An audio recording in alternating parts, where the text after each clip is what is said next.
स्वागत है सभी का हमारे YouTube चैनल sanskritguru.com में। अगर आप हमारे चैनल पर नए हो तो सबसे पहले चैनल को सब्सक्राइब करें और बेल आइकन को दबाएं, जिससे हमारे नए वीडियो की नोटिफिकेशन सबसे पहले आप तक पहुंच सके। और अगर आपको वीडियो अच्छा लगे तो लाइक और शेयर करना ना भूलें। दोस्तों, आज हम पढ़ने वाले हैं प्रतियोगी परीक्षाओं से जुड़ा हुआ एक महत्वपूर्ण बिंदु, विशेषण और विशेष्य। आपसे परीक्षाओं में गद्यांश पर आधारित प्रश्नों में से या पद्यांश पर आधारित प्रश्नों में विशेषण और विशेष्य से संबंधित प्रश्न पूछे जाते हैं। प्रश्न कोई सा भी पूछा जाए, अगर आपको पहचान करना आता है तो आपको समस्या नहीं आने वाली। आज इस वीडियो लेक्चर में हम इसी परेशानियों को दूर करने के लिए प्रयास करेंगे। सबसे पहले शुरुआत करते हैं कि विशेषण और विशेष्य दोनों को हम अलग से समझेंगे और ज्यादा जरूरी है विशेषण को समझना। अगर आप विशेषण को समझ लोगे तो विशेष्य अपने आप समझा जाएगा। देखो बच्चों, विशेषण जो है उनको हम दो भागों में बांट के पढ़ सकते हैं। एक वो विशेषण होते हैं जो किसी संज्ञा और सर्वनाम पद के लगते हैं, जिसकी डेफिनेशन होती है संज्ञा या सर्वनाम की विशेषता बताने वाले पदों को हम विशेषण कहते हैं। जो बहुप्रचलित जो परिभाषा है विशेषण की कि संज्ञा और सर्वनाम की जो विशेषता बताने वाले पद है उनको हम क्या कहते हैं? विशेषण। लेकिन विशेषण वो भी होते हैं जो क्रिया की विशेषता बताते हैं। मैं एक अलग सेपरेट वीडियो लेक्चर आपके लिए बनाने वाला हूं, जिसमें आपको क्रिया विशेषणों के बारे में बताया जाएगा। कुछ ऐसे विशेषण होते हैं जो क्रिया की विशेषता बताते हैं। कोई भी क्रिया हो रही है तो उस क्रिया की अवस्था को और क्रिया की विशेषता को बताने वाले। इस वीडियो लेक्चर में हम उन विशेषणों के बारे में पढ़ेंगे जो सामान्यतः हम जानते हैं, जिनको सिर्फ विशेषण नाम से ही जाना जाता है। ये क्रिया विशेषण नाम से होते हैं। अब बात करें कि विशेषण होते क्या हैं, तो एक डेफिनेशन जो मैंने अलग तरीके से लिखी है, विशेषता बताने वाले या अतिरिक्त सूचना देने वाले पद, किसी संज्ञा पद के बारे में या किसी सर्वनाम के बारे में जो उसकी विशेषता बताते हो या फिर विशेषता ने बता करके उसकी कोई अतिरिक्त सूचना देते हैं। अब विशेषता का मतलब तो यही हुआ कि उसकी अच्छाइयां बताना। भाई कोई ये कहें कि सुभाष चोर है, तो ये सुभाष की कोई विशेषता तो नहीं है, ये तो उसकी नेगेटिविटी है, लेकिन हम उसके बारे में सूचना दे रहे हैं कि सुभाष के बारे में ये अतिरिक्त सूचना है।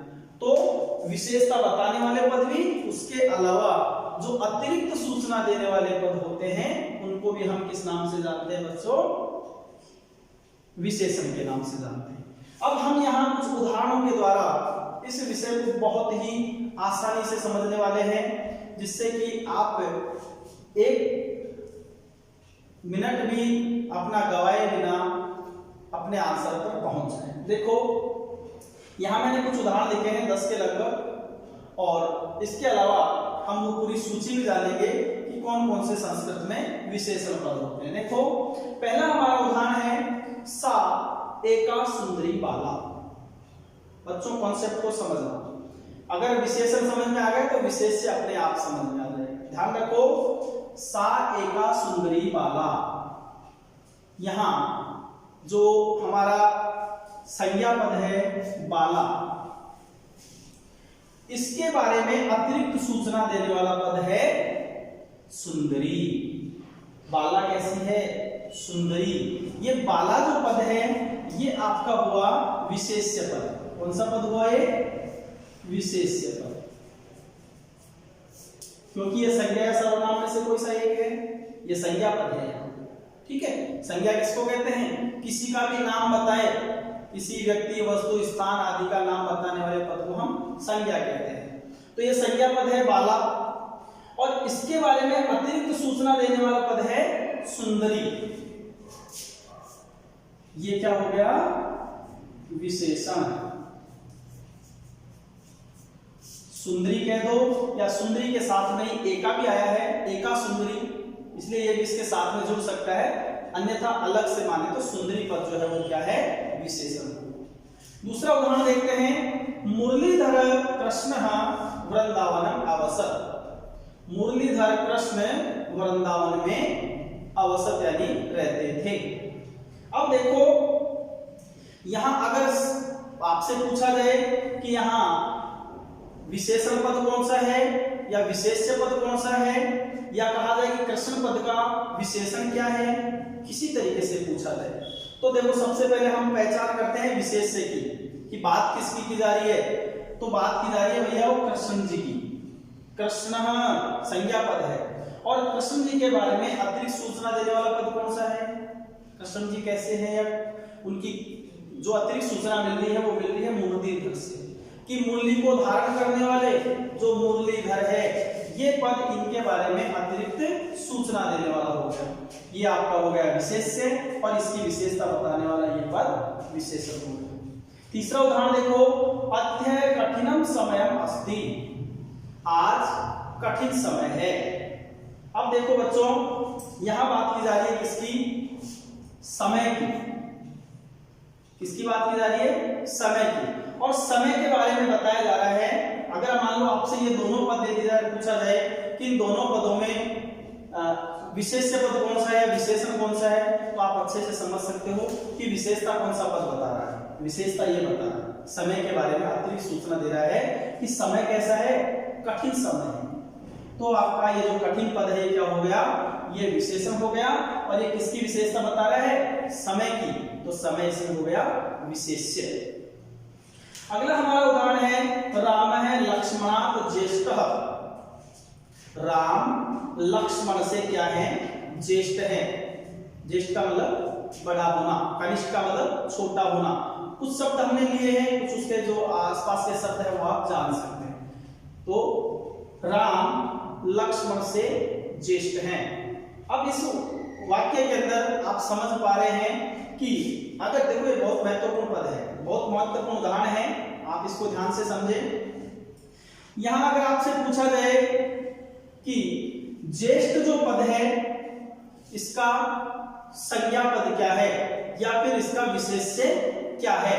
अब दो नाम आ जाते हैं हमारे पास, राम और लक्ष्मण, लेकिन आप बताओ दोस्तों ये ज्येष्ठ पद किसके लिए आया है, कौन है ज्येष्ठ, राम ज्येष्ठ है। अगर इसको अलग ही बनाया जाए ना तो ये वाक्य बन सकता है, राम ज्येष्ठ हैं, ठीक है। इसीलिए ये पद जो है वो किसके लिए आया है, राम के लिए आया है। राम यहाँ संज्ञा पद है, जो राम जो है यहाँ एक संज्ञा पद है जिसकी विशेषता बताने वाला पद है ज्येष्ठ, कि राम बड़े हैं। इसी तरीके से अगला हमारा जो वाक्य है वो है, मोहन चतुर बालक अस्ति। मोहन चतुर बालक है। अब यहाँ संज्ञा पद क्या है, देखो हमने कहा कि विशेषण कौन होगा, संज्ञा या सर्वनाम की अतिरिक्त सूचना देने वाला। यहाँ मोहन एक संज्ञा पद है और मोहन की अतिरिक्त सूचना देने वाला पद है चतुर। मोहन कैसा है, मोहन चतुर बालक है।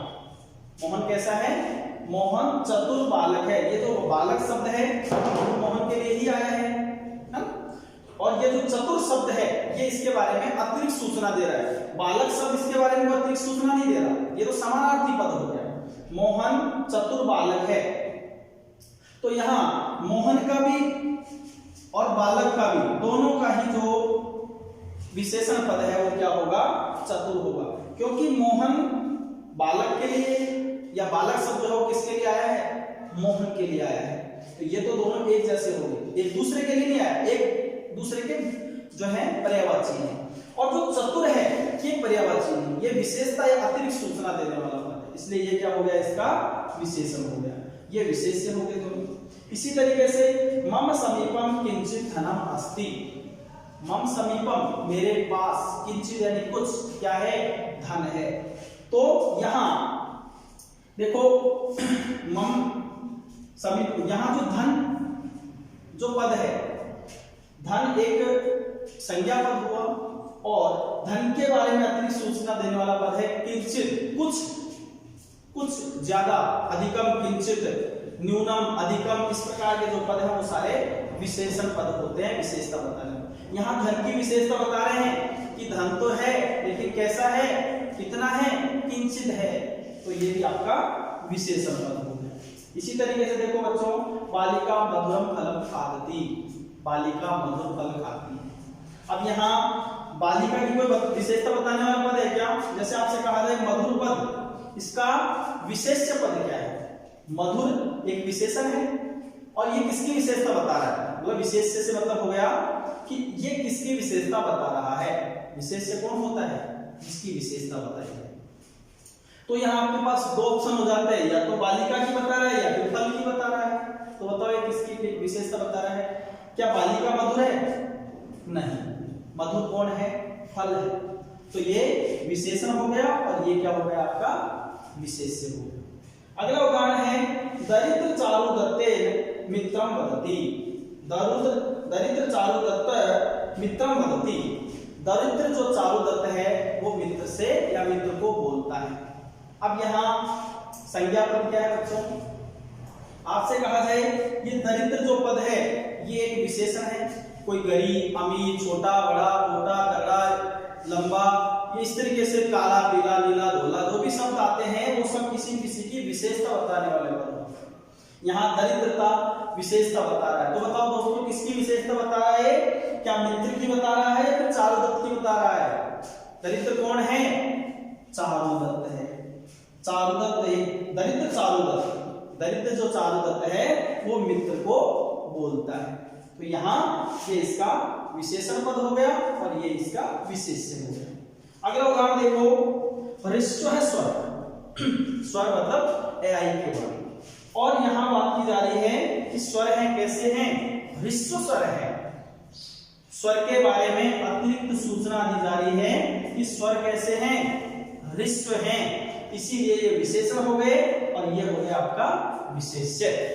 विशेषण मतलब विशेषता बताने वाला पद और विशेष्य से मतलब है जिसकी जो है विशेषता बताई जा रही है। अगला है दुष्ट रावण, दुष्ट रावण रामेण हतः। दुष्ट रावण राम से या राम के द्वारा मारा गया। बताओ बच्चों, यहाँ मानो इसको अपन दुष्ट, मैंने कहा किसी के बारे में ऐसी सूचना देना जो उसके बारे में अतिरिक्त लगे। कोई दुष्ट है, कोई साहसी है, कोई ईमानदार है, बेईमान है, किस तरह से होती की मदद। तो यहाँ जो दुष्ट पद है वो रावण के बारे में अतिरिक्त सूचना दे रहा है, राम के बारे में। कौन है दुष्ट? तो बच्चों आप आसानी से आंसर दे दोगे कि ये तो रावण की जो है अतिरिक्त सूचना दे रहा है। दुष्ट पद रावण के लिए आया है। ये आपका क्या हो गया? विशेषण। और रावण आपका क्या हो गया? विशेष्य। यहाँ हमने कुछ उदाहरण समझे, हम और भी कुछ जो है जो विशेषण जो पद हैं उनको आप और जानेंगे।